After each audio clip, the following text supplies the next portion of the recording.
네, 안녕하세요. 5월 10일 토요일 새벽 기도회 시작하겠습니다. 기도하겠습니다. 은혜로우신 우리 아버지 고맙고 감사를 드립니다. 어제 밤에도 우리에게 평안한 잠을 주시고 또 새날 허락해 주신 것을 감사합니다. 5월 8일은 또 한국에서 어버이날이고 또 5월 11일은 또 미국에서 마더스데이입니다. 이 땅의 모든 부모님들을 축복합니다. 그들의 수고와 사랑과 헌신과 희생을 주님께서 기억하시고 그 열매가 자녀들에게 고스란히 나타날 수 있도록 인도해 주시고 또 자녀들은 부모의 그 귀한 사랑과 은혜를 기억하며 감사하며 보답하는 자녀들 되게 해 주옵소서.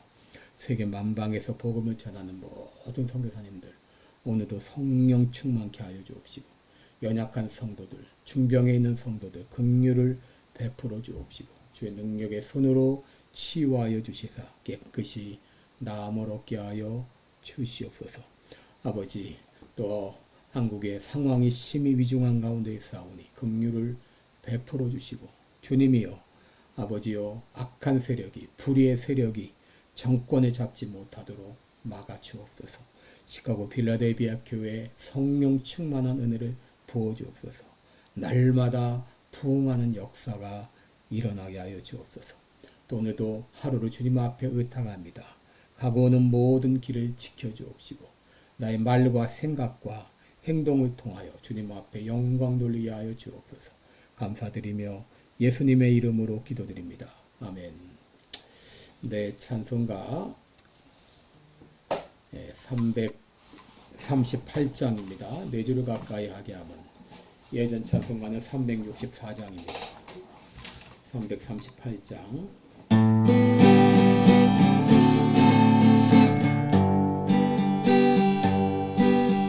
내 주를 가까이 하게 하무 십자가 진 같은 고생이나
우리 오늘은 출애굽기 1장 8절부터 보겠습니다.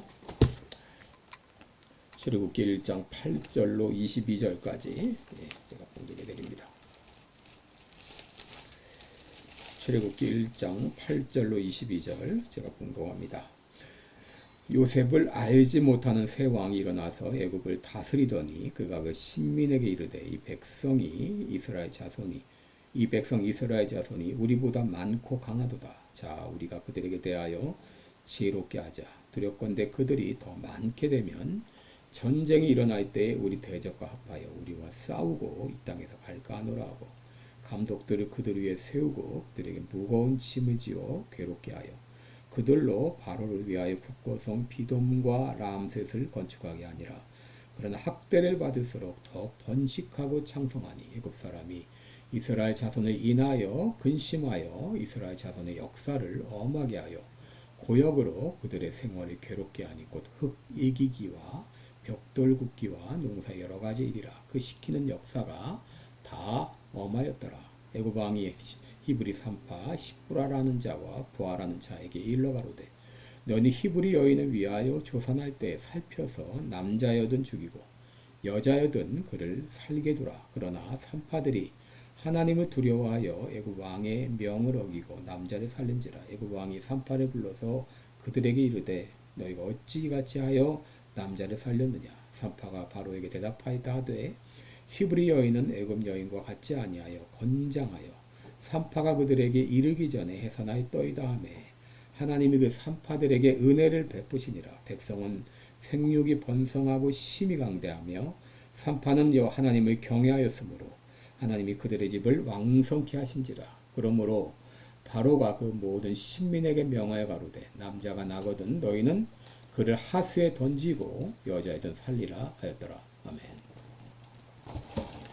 네, 우리 오늘은 고난 중에 베푸시는 하나님의 은혜, 이런 제목으로 함께 말씀 나누겠습니다. 요셉이 죽고 세월이 흐른 후에 애굽에 많은 변화가 일어났죠. 8절을 보면 요셉을 알지 못하는 새 왕이 일어나서 애굽을 다스리더니 1절부터 7절까지의 그 내용과는 달리 8절에는 어떤 큰 국면의 변화가 있다고 하는 것을 우리들에게 암시를 해치고 있죠. 새 왕이 즉위했는데 그 왕은 요셉을 알지 못하는 왕이었습니다. 그 왕은 이제 힉소스 왕조의 시작으로 알고 있는데 여러분, 한때 요셉은 애굽에서 전설적인 인물이었죠. 애굽을 기근에서 구했고 또 사람들의 그 존경을 한 몸에 받았던 그런 사람이었습니다. 그런데 이 왕이 요셉을 알지 못한다고 하는 것은 그만큼 세월이 오래 흘렀다 이런 뜻이기도 하지만, 그러나 역사의 무지한 왕이었던지 아니면 정치적인 입장을 달리했던 사람이다, 그렇게 말할 수 있습니다. 여러분, 이런 변화는 이스라엘에 대한 태도가 달라질 것을 우리에게 암시하고 있습니다. 더구나 이스라엘 백성들이 많아지자 애굽의 바로는 불안감을 느끼기 시작했죠. 9절에 보면 그가 그 신민에게 이르되 이 백성 이스라엘 자손이 우리보다 많고 강하도다 그랬어요. 이스라엘 백성들이 점점 많아지자 이 애굽의 바로는 자기의 입지에 불안감을 느끼기 시작한 것이죠. 이 9절 원래 앞에는 이 보라, 힘내라는 보라라는 말이 원래 있습니다. 이 말이 우리말 성경에는 생략이 됐는데 이 보라라는 말은 사람들의 주의를 집중시키고 사람들을 선동하기 위한 그런 말이라고 할 수 있죠. 바로는 신하들 혹은 비서관들 또 애굽 백성들에게 이스라엘 백성들의 위엄을 강조하고 선동하고 있는 것이죠. 요셉 당시 이스라엘 백성들과 호의적인 관계에서 이제는 이 적대적인 관계로 변화해야 하고 있음을 보여주고 있는 것이죠.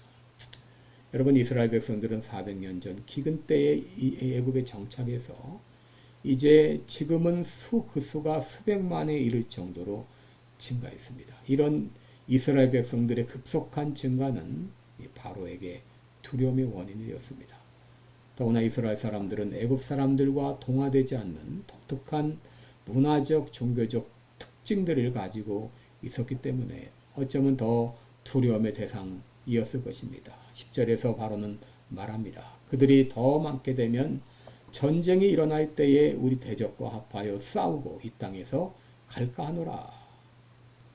그 전까지 애굽과 이스라엘은 평화롭게 잘 지내고 있었죠. 그런데 새 왕이 들어서면서 이 거짓 선동을 통해 이스라엘을 탄압하기 시작한 것이죠. 이스라엘이 주변 국가와 동맹을 통해서 자신들을 대적할 수도 있다. 이렇게 선동하기 시작한 것이죠. 그리고 한편 이스라엘 백성들이 애굽을 떠날 것에 대한 두려움도 있었습니다. 왜냐하면 이스라엘 백성들이 애굽의 중요한 이 노동력이었는데 그들이 떠남으로 다가올 이런 경제적 혹은 노동력의 손실 같은 것도 우려했을 것이죠. 이런저런 이유로 들어서 바로는 이스라엘 백성들을 학대하기 시작했습니다. 제일 먼저 어떤 학대를 했는가? 먼저 이스라엘 남자들에게 중노동을 하게 했습니다. 11절 보시면 감독들을 그들을 위해 세우고 그들을 위해 무거운 짐을 지워 괴롭게 하고 국고성 비돔과 람셋 건축에 그들의 인력을 동원했습니다. 흙 이기기, 벽돌 굽기, 여러 가지 농사일 이런 고역을 시켰는데 자발적으로 하는 것이 아니라 감독을 두어서 강제 노동을 하게 했던 것이죠. 한마디로 이스라엘 남자들을 노예로 삼기 시작한 것입니다. 창세기 15장 13절에 하나님이 아브라함에게 그의 후손들이 400년 동안 타국에서 노예가 되고 학대받을 것이라고 예언했는데 그것이 이루어지기도 한 것이죠. 이 바로의 정책은 이스라엘 남자들로 이 중노동을 통해서 죽음으로 몰아갈 뿐 아니라 또 인구 증가를 막으려는 성관계를 갖지 못하게 피곤하게 되면 성관계를 못하게 되고 이것으로 인한 인구 증가를 막으려는 의도도 있었을 것입니다. 둘째 바로가 어떻게 학대했는가? 이스라엘 그 산파들에게 남자가 태어날 때 다 죽이라 이렇게 명령했어요. 15, 16절에 보면은 애굽 왕이 히브리 산파 십부라라 하는 자와 부하라는 자에게 일러 가로되 너희는 히브리 여인을 위하여 조산할 때 살펴서 남자여든 죽이고 여자여든 그를 살게 두라 이렇게 했습니다. 여러분 산파는 지금의 조산사 하나 같죠. 분만 중인 여성의 원활한 출산을 돕고 또 산모와 아이의 생존을 보장하는 일에 결정적인 역할을 했던 사람인데 그들이 이스라엘 공동체 내에서 중요한 역할을 했음을 보여주고 있습니다. 그리고 이스라엘 이 공동체 안에 그만큼 출산이 많았다는 그런 반증이기도 하죠. 이 산파 중에 십보라와 부하라는 여성이 있었습니다.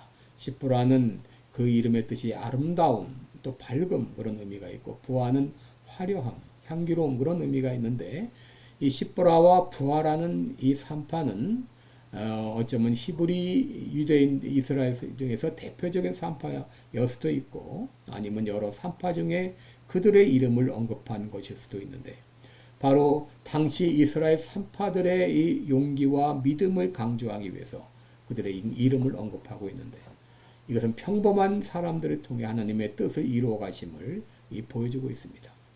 바로의 명령은 이 남자아이를 표적으로 삼아서 이스라엘의 인구 증가를 막으려는 잔악한 의도였습니다.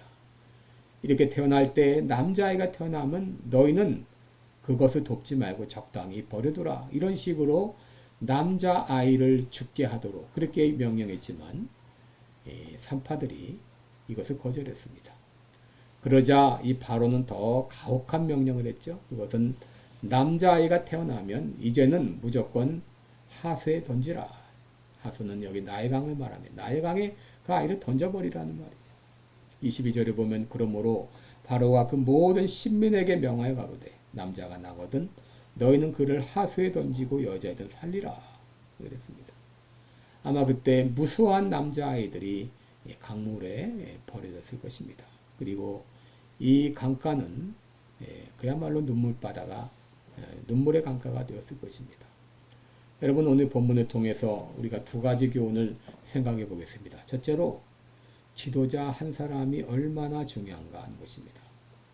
여러분 당시 이 애굽에서 바로는 신적인 존재였죠. 그리고 그의 명령은 하나의 법과 같았는데 여러분 이 바론 이 애굽 땅 이 요셉 당시의 그 바론은 요셉과 같은 아주 지혜로운 사람을 총리로 등용해서 나라를 기근에서 살리는 이런 귀한 지도자였던 반면에 오늘 본문의 이 바론은 이스라엘의 새로 태어난 남자아이를 하수에 던져 죽이라고 유아 학살을 명령하고 이스라엘 말살 정책을 펼치게 됩니다. 여러분 누가 이 최고 지도자가 되느냐 하는 것이 국가 운명에 국가 운영에 얼마나 어떤 영향을 미치는가를 우리에게 분명히 보여주고 있죠. 여러분 이번에 이제 대통령 탄핵으로 말미암아 조기 대선이 치루어지게 되었는데 누가 이제 대한민국의 최고 지도자 대통령이 되느냐 이것이 이 대한민국의 앞으로의 운명을 좌우하게 됩니다. 여러분 기억하시고 간절히 기도하시기 바랍니다. 지금 민주당의 전략이 무엇입니까? 첫째는 부정선거고 이제 가급적이면 부정선거 안 하고도 이기는 전략으로 나갈 것입니다. 그것이 무엇입니까? 그것은 바로 국힘 후보의 우파 후보의 분열입니다. 지금 이재명 측에서는 김문수와 한덕수 후보를 지금 분리시켜서 경쟁을 시키고 분열을 시키고 있죠. 지금 이 전략에 국힘 지도부들이 동조하고 있고 지금 그것이 되어져 가고 있는 짜임새입니다. 만약에 한덕수와 김문수 두 후보가 다 나와서 표가 분리되면 이재명이 당선되는 건 너무나 명확한 것이죠. 이 전략으로 나갈 것입니다. 그게 만약에 안 될 땐 부정선거를 할 것인데 여러분 이 전략에 넘어가서는 안 되죠. 넘어가서는 안 됩니다. 정신 바짝 차려야 됩니다. 어떤 지도자가 되느냐에 따라서 나라의 운명이 달라지게 됩니다. 둘째로 우리가 생각할 수 있는 교훈은 어떤 고난이 있을지라도 하나님은 그 고난을 이겨낼 수 있도록 은혜를 주신다는 것입니다. 여러분 하나님이 어떤 은혜를 주셨는가? 먼저 산파들에게 은혜를 주셔서 지혜롭게 대답하도록 했죠. 19절 보면 왜 남자아이를 살렸느냐는 이 바로의 추궁에 산파들이 대답합니다. 히브리 여인은 건장하여 산파가 오기 전에 해산하였더이다. 이 구절은 히브리 여성은 너무 빨리 출산하기 때문에 산파가 개입할 시간이 없었다 하는 것인데 사실 이것은 거짓말이었죠. 17절에 보시면 산파들이 하나님을 두려워하여 애굽 왕의 명을 어기고 남자를 살렸다 그랬어요. 이스라엘 남자아이를 죽이려는 바로의 계획이 여기 무산된 것이죠. 그리고 20절에 보면 이런 학대 가운데서도 이스라엘 백성들은 생육이 번성하여 더욱 강대해졌다. 바로의 학대에도 불구하고 이스라엘 백성들의 수가 증가했습니다. 하나님의 계획을 무산시키려는 인간의 의도가 무의미한 것을 보여주고 있습니다. 여러분 그동안 역사를 통해서 수많은 사람들이 하나님을 대적해서 하나님의 뜻을 무산시키려고 갖은 발악을 다했죠. 대표적으로 에스더서에 나오는 하만이라는 인간이 유대인들을 다 몰살하려고 계획을 세웠다가 그 의도가 무산되지 않았습니까? 이번에도 우리 대한민국의 하나님의 뜻을 거스리면서 어거지로 막무가내로 이재명을 대통령으로 당선시키려는 이런 악한 의도가 있지만 여러분 절대 이 인간의 악한 의도는 성공하지 못합니다. 반드시 하나님의 뜻이 성취되게 되어 있습니다. 그 누구도 하나님의 계획을 가로막지 못합니다. 이 바로가 이스라엘 백성들을 말살시키려고 유아 학살 정책을 폈지만 하나님의 은혜는 그것보다 더 크기 때문에 어떤 고난에서도 하나님의 은혜로 말미암아 반드시 승리하게 되어 있습니다. 여러분 어떤 상황이 있을지라도 여러분 두려워하지 마십시오. 하나님의 계획이 반드시 이루어지게 되어 있습니다. 하나님이 역사하시고 우리를 도와주십니다. 기도하겠습니다. 은혜로우신 우리 아버지, 인간이 악한 의도를 가지고 하나님의 뜻을 거스리고 하나님의 대적하여 갖은 발악을 하지만 그러나 하나님은 결코 그것을 좌시하지 않습니다. 어떤 고난과 어떤 어려움에도 하나님의 뜻은 반드시 이루어집니다. 이 믿음을 가지고 의의 길을 굳게 지키는 우리 모두가 되게 해 주옵소서. 예수님의 이름으로 기도드리옵나이다. 아멘. 네, 여러분 오늘도 복되고 은혜로운 하루 되시기 바랍니다. 여러분 사랑하고 축복합니다. 특별히 한국의 대선 상황을 위해서 여러분 간절히 기도해 주시기 바랍니다. 고맙습니다.